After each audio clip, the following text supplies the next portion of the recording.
I made known 4 proposals. The first is to encourage full-time MPs. I think in this ever-changing world, people's issues are getting more complex. A part-time MP cannot do the jobs that is required to fulfill these residents' needs. Issues like cost of living, housing stress, job insecurity, they cannot be resolved in a couple of hours a week. So I'm pushing through that. I'm hoping that being a part-time MP is no longer the norm, but being a full-time MP should be the norm in this sense. Yeah. And the 3 other policies are: one is to increase the eligibility cap for FAS, MOE FAS. For the longest time, it has been stuck at $3,000 household income. So my plan is really to raise it to $5,000 so that more people, more households can benefit. And there is no way we can abuse this.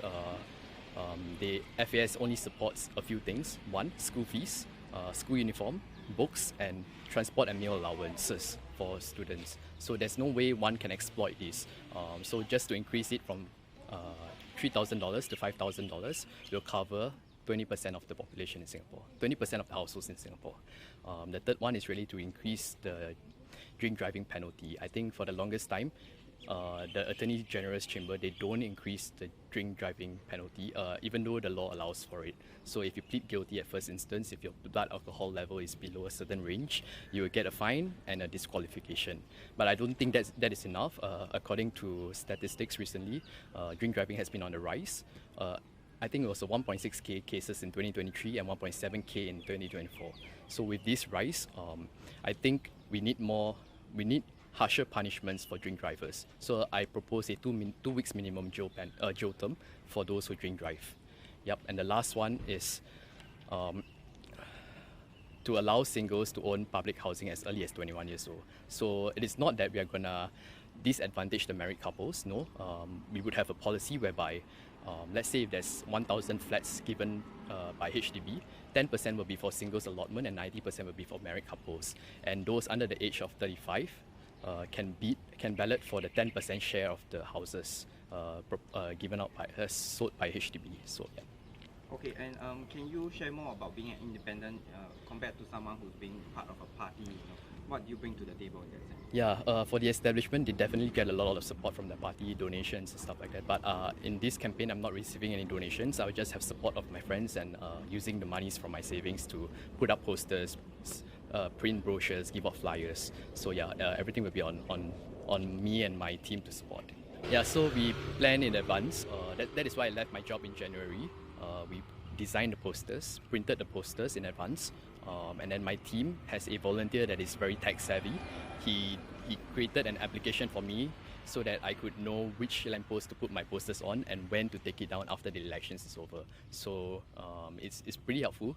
There are 1,000 lampposts in Radin. There's no way we could cover all of that. So we strategically placed the posters on lampposts that are where more people walk past and look at. Yeah, I'm very thankful and very lucky to have people who are very tech savvy. So he created this solution for me like in a couple of hours. Just imagine how much more he could do in terms of customer relationship management for the town council or the MPS. As you know, residents who complain or has appeals for the MPs to look at via email, face-to-face or calls, those could be put into this customer relationships management software that he could create, and then we could use that to follow up and close the cases when they are resolved.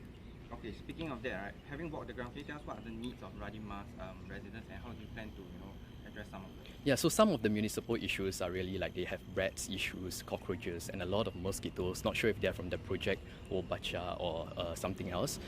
So really, to get NEA, because I think the whole idea of Singapore being a clean and green society is no longer there. So really to get NEA, set up the task force to look into rats, cockroaches issues in Singapore, especially for this area in Radin Mas. And for other issues more of a political sense like cost of living, housing stresses and job insecurity of people in Radin Mas. For that, definitely I don't have all the solutions on hand. We are looking at ways to really work with these people, these residents. Yeah. And how do you feel about the demographic of voters in Radin Mas?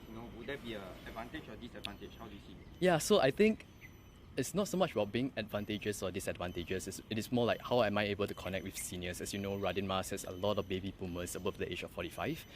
But I think quite a number of them, when I did my walkabout, said that I'm very brave. They wish they are like me when they are younger. They felt like I have the cham si tong spirit, or like someone who is younger fighting against an incumbent. So I think that's pretty encouraging. And of course, they have the feeling that like maybe an underdog might do a better job than the incumbent. Okay, and what do you have to say about going up against NTUC's Melvin Yong as well as the PAR in this election? Yeah, I think it's a hard fight for sure. They have backing of their party members, and especially as the establishment, they have a lot of backing in terms of support, financial donations. They can have a car that goes around Radin Mas and use the loud hailers for attention. So yeah, it is a tough fight, but I'm prepared to do my best in this election. And what will you consider a success for your campaign this time? As long as it brings down the PAP vote share in Radin Mas, because they are the best performing SMC in GE2020. So if that happens, I think that's considered a win for me.